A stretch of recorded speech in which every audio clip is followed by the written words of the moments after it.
Here's my opinion about serverless in general.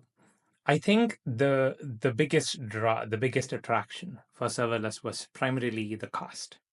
Okay, if you think about, like, okay, if I have, like, you know, unlimited money, right? Hypothetical situation, unlimited money, would you do like a containerized workload, or would you create a Lambda function? I would probably prefer a containerized workload because it's easier for me to just keep it there, and then I don't have to tie myself to a specific serverless function implementation. Like, I don't have to write a Lambda, an AWS Lambda, and then, okay, you can technically wrap it around and then make sure it's portable, but still there is some amount of coupling there. Might as well create like a Docker container which runs a process. So the main reason I would do serverless was the cost. Now the thing about the cost is, I've talked to people who have said, well, yeah, we started out serverless because the cost, it's cheaper than running a server all the time.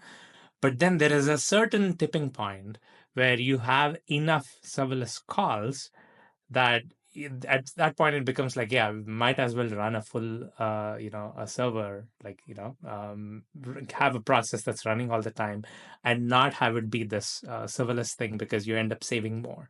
Now, considering that the whole promise of serverless was the cost, there is a certain tipping point where you have to be careful and say, okay, if the function is sparingly used, or I don't have like a consistent workload, then go with serverless.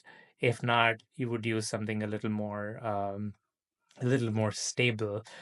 There were some initial concerns about the startup time, right, for a serverless function to warm up.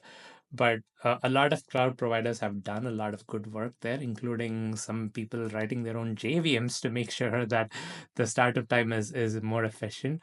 So a lot of work has gone there. I don't see that as a concern. But in my experience, I haven't seen a lot of serverless adoption for microservice architecture.